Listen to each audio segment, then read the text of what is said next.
Dr. Oluwarendomikunle Enoch. I'm also a pastor by the grace of God and a missionary. It's been a long while. I got to know Pastor Daddy Anthony in the 90s.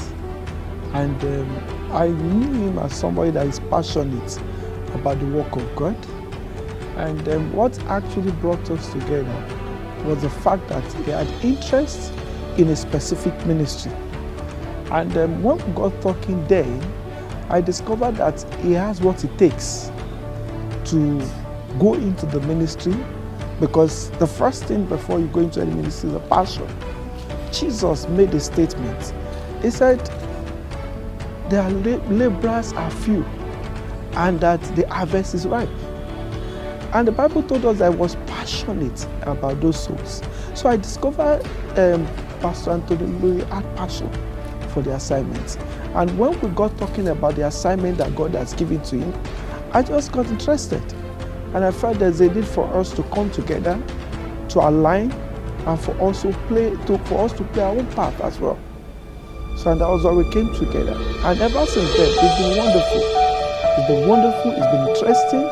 The ministry has been impactful. Lives of those that never knew they could have hope.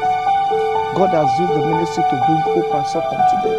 I feel excited, I feel fulfilled by knowing him, and for the fact that God has made our path to cross in life. I feel happy about it.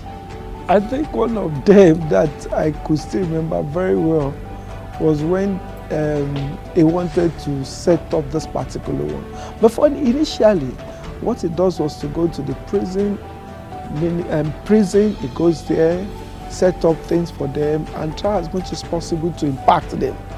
I remember very well sometimes ago, he told me that they were cash-strapped when they wanted to set up the church, actually set up a particular chapel in the ministry, in the prison. So he was saying, because he used to call me Alagba. He calls me Alagba. So he said, Alagba, how are we going to? I said, Dad, we need to just believe God that God will do it. And surprisingly, God started using people to send money. And there was support. In fact, the one that was touching was the fact that one of the property that his late father gave to him, he had to sell it to be able to set up the chapel in the prison.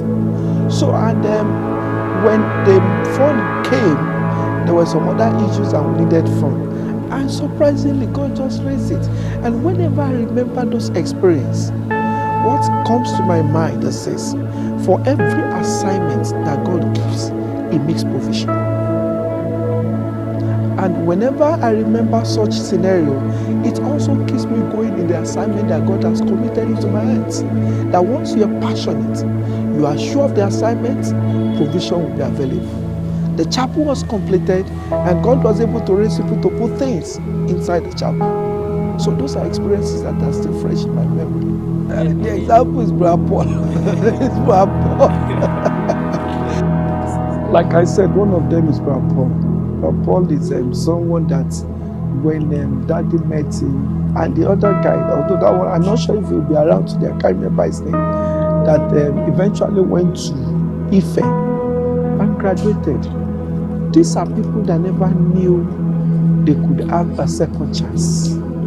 And that's why I tell people that, look, if you are called into a particular assignment and ministry, God has made provision for the people that you're supposed to bring out and give hope. Of course, Jesus came back and gave us hope. He came into this world and gave us hope. And for every assignment, the fact is that once you come in contact with those people, God will always use you to bring hope. So whenever I remember Brother Paul, and I was here last week and we got talking, I just remember some of the challenges he went through. Now he's a family man. He's impacting life. He's telling people that, look, even if you are down today, you can be up tomorrow. And those are the testimonies. I remember the other guy that, I can't remember his name now.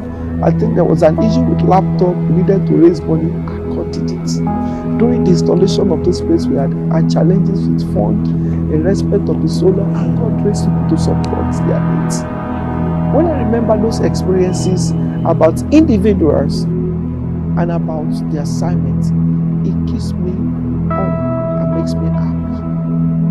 And like you rightly said, the life of Paul is a testimony, and it's been impacting even the people here. So that's just a testimony.